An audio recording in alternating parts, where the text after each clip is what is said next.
Hello everyone, তোমাদের welcome রয়েছে divorce for academy YouTube চ্যানেলে। তো আমরা চলে এসেছি একটি নতুন ক্লাসের সাথে। তো চলুন ক্লাস আমরা start করি। প্রথমে আমরা গদ্যাংশটাকে ভালো মতো পড়ে নেব। একবার আমি একজন ভারতীয় বন্ধুর সঙ্গে মহাদেশে মহাদেশে এক সপ্তাহের ছুটিতে গিয়েছিলাম। তো এখানে একজন ভারতীয় বন্ধু রয়েছে আর একজন লেখক যে এই গদ্যাংশটা লিখেছেন তিনি এক সপ্তাহের জন্য ছুটিতে একটি মহাদেশে গিয়েছিলেন। আমরা দুজনে খুব আনন্দ করলাম এবং যখন সপ্তাহ শেষ হলো তখন আমাদের খারাপ লাগলো, কিন্তু বিদায়ের সময় আমাদের আচরণ একেবারে আলাদা ছিল। তো তারা এক সপ্তাহের জন্য খুব আনন্দ করলো, তো যখন সপ্তাহ শেষ হলো তখন তাদের খুব খারাপ লাগলো, কিন্তু বিদায়ের সময় তাদের আচরণ একেবারে আলাদা ছিল। সে গভীর দুঃখে ডুবেছিল। সে বলতে এখানে যে ভারতীয় বন্ধু ছিল সে গভীর দুঃখে ডুবে গেল। তার মনে হলো ছুটি শেষ হওয়ার মানে এখন সব আনন্দ শেষ হয়ে গেল, যতক্ষণ না পৃথিবী শেষ হচ্ছে। তো তার মানে ভারতীয় বন্ধুর মনে হচ্ছে যে ছুটি শেষ হওয়া মানে হচ্ছে এখন সব আনন্দ শেষ হয়ে গেছে, যতক্ষণ না পৃথিবী শেষ হচ্ছে। সে তার দুঃখ যতটা সম্ভব প্রকাশ করছিল, কিন্তু আমার মধ্যে ইংরেজের স্বভাব প্রবল ছিল। তো এখানে আমরা এই লাইনটা পড়ে বুঝতে পারলাম যে এখানে একজন ভারতীয় বন্ধু আর একজন ইংরেজ বন্ধুর কথা বলা হয়েছে, মানে যে লেখক উনি ছিলেন একজন ইংরেজ। আম, তো এখানে যে ভারতীয় বন্ধু রয়েছে সে তার দুঃখ যতটা সম্ভব প্রকাশ করছিল, কিন্তু যে ইংরেজ বন্ধুটা ছিল বা লেখক ছিল তার আহ, তার স্বভাব ইংরেজের মতো ছিল, তাই ইংরেজের স্বভাব ছিল, তাই জন্য তার কোনো দুঃখ তিনি প্রকাশ করছিলেন না। আমি বুঝতেই পারছিলাম না যে এতে এতটা চিন্তার কি আছে। আর যে ইংরেজ বন্ধু ছিল তো সে বুঝতে পারছিল না যে এতটা কিসের চিন্তা আছে। যখন আমরা এখন বিদায় নিচ্ছি, তো আমরা এক সপ্তাহের জন্য আমরা ছুটি কাটিয়েছি, খুব আনন্দে কাটিয়েছি, তো এখন বিদায়ের পালা। এটার মধ্যে কোনো এরকম চিন্তা করার কিছু নেই। কে ভাবছিল এটা? এটা ইংরেজ যে বন্ধু ছিল সে ভাবছিল। এমন তো নয় যে আমরা চিরতরে বিচ্ছিন্ন হচ্ছি বা মরছি। তো যে ইংরেজ বন্ধু ছিল সে ভাবছিল যে এমন তো না যে আমরা এখন চিরকালের জন্য বিচ্ছিন্ন হচ্ছি বা মরে যাচ্ছি, আমরা জাস্ট কতদিনের জন্য এখন আলাদা হয়ে যাচ্ছি। আমি বললাম, খুশি হও, একটু সাহস দেখাও। যে ইংরেজ বন্ধু ছিল সে ভারতীয় বন্ধুকে বললো একটু খুশি হও বা একটু সাহস দেখাও, কিন্তু সে খুশি হতে রাজি হলো না। আর যে ভারতীয় বন্ধু ছিল সে কোনো মতেই খুশি হতে রাজি হলো না, এবং আমি তাকে দুঃখী অবস্থায় রেখে চলে এলাম। আর যে ইংরেজ বন্ধু ছিল সে তাকে দুঃখী অবস্থায় রেখে ওখান থেকে চলে এলো। তো এই প্যাসেজে আমরা বুঝতে পারছি যে এখানে ভারতীয় এবং ইংরেজের মধ্যে যে সাংস্কৃতিক বা যে ভেদাভেদটি রয়েছে তাদের মধ্যে তা প্রকাশ করা হয়েছে। তো গদ্যাংশটা আমরা পড়ে নিয়েছি, এখন আমরা প্রশ্নের দিকে চলি। তো প্রথম প্রশ্ন হচ্ছে, এই গদ্যাংশে মহাদেশ বলতে কি বোঝানো হয়েছে? তো এই গদ্যাংশে আমরা মহাদেশের ব্যাপারে জানতে পেরেছি। তো এখানে মহাদেশ বলতে কি বোঝানো হয়েছে? অপশনস হচ্ছে একটি দ্বীপ, গ্রামীণ এলাকা, আফ্রিকান সাফারি, ইউরোপ। তো এটা কারেক্ট অ্যান্সার হয়ে যাবে অপশন নাম্বার 3, আফ্রিকান সাফারি। কেন? আফ্রিকান সাফারি হচ্ছে আফ্রিকা মহাদেশের মধ্যে অবস্থিত, আর মহাদেশ বলতে শুধু এখানে আফ্রিকা মহাদেশের কথা বলা হয়েছে।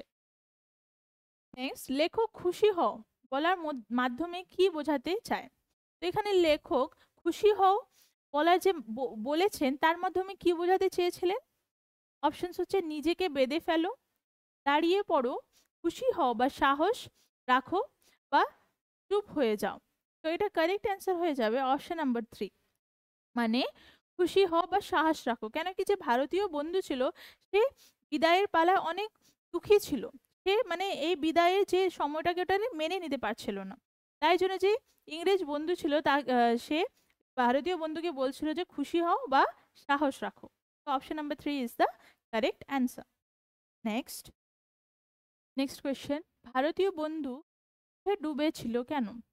তো প্যাসেজে আমরা দেখছি যে ভারতীয় বন্ধু দুঃখে ডুবেছিল, তো তার কারণ কি ছিল? অপশনস হচ্ছে সে হতাশ ছিল, সে বর্ণ বৈষম্যের অভিজ্ঞতা পেয়েছিল। তার মনে হয়েছিল সে আর কখনো এতটা খুশি হবে না। সে অনেক টাকা খরচ করে ফেলেছিল। এটা কারেক্ট অ্যান্সার হয়ে যাবে অপশন নাম্বার 3। তার মনে হয়েছিল যে সে আর কখনো এতটা খুশি হবে না। নেক্সট কোয়েশ্চেন, ইংরেজের স্বভাব প্রবল ছিল, এর মানে কোনটি নয়? এখানে ইংরেজের স্বভাব প্রবল ছিল, এর মানেটি কোনটি নয়? অপশনস হচ্ছে সে মানসিকভাবে শক্ত ছিল, তার মধ্যে অনুভূতি দমন করার ক্ষমতা ছিল, তার কোনো অনুভূতি ছিল না ইংরেজকে খুশি করার জন্য। তো ইংরেজের স্বভাব প্রবল ছিল, তো যে ইংরেজ বন্ধু ছিল তার মধ্যে ইংরেজের প্রভাব মানে স্বভাব প্রবল ছিল, তার জন্য সে তার দুঃখকে তেমনভাবে দেখাচ্ছিল না, বা তার দুঃখকে সে দমন করে রেখেছিল, তার মধ্যে সেই ক্ষমতা ছিল। তো এখানে এর মানে কোনটি নয়? তো ইংরেজ স্বভাব প্রবল ছিল, তো এর মানে কি ছিল? তো এটার কারেক্ট অ্যান্সার হয়ে যাবে অপশন নাম্বার 2, তার মধ্যে অনুভূতি দমন করার ক্ষমতা ছিল। নেক্সট, লেখক এই গদ্যাংশের মাধ্যমে কি দেখাতে চায়? লেখক এই গদ্যাংশের মাধ্যমে কি দেখাতে চেয়েছিলেন? অপশনস হচ্ছে একজন ভারতীয়ের দুঃখী স্বভাব দেখানো, একটি নির্দিষ্ট ইংরেজি স্বভাব দেখানো, একটি ঐতিহ্য বর্ণনা করা, বা ইংরেজকে নিয়ে উপহাস করা। তো এটা কারেক্ট অ্যান্সার হয়ে যাবে লেখক এই গদ্যাংশের মাধ্যমে একজন ভারতীয়ের দুঃখী স্বভাব দেখানো বা দেখাতে চায়। সব প্রশ্ন আমরা সলভ করে নিয়েছি, এগুলোকে ভালো মতো দেখে নেবে। তো এখন আমরা দেখে নেব কতগুলি শব্দের সমার্থক শব্দ এবং বিপরীত শব্দ। তো প্রথম শব্দ হচ্ছে আনন্দ। এই শব্দের সমার্থক শব্দ কি হবে? আনন্দের সমার্থক শব্দ হয়ে যাবে উল্লাস বা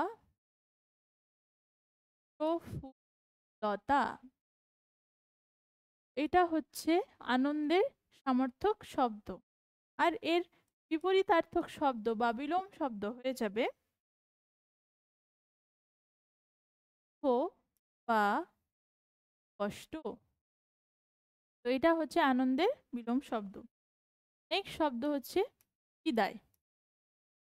তো এর সমার্থক শব্দ কি হয়ে যাবে? তো বিদায়ের সমার্থক শব্দ হবে প্রস্থান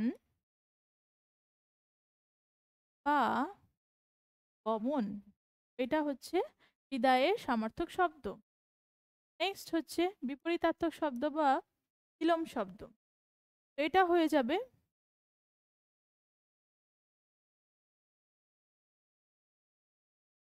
অভিবাদন বা স্বাগতম।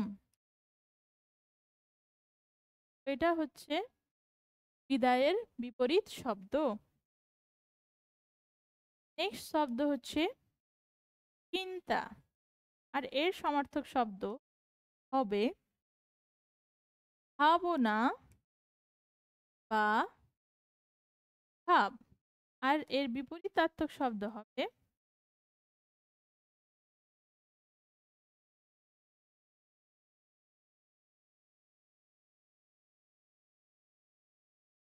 অচিন্তা বা অভাব।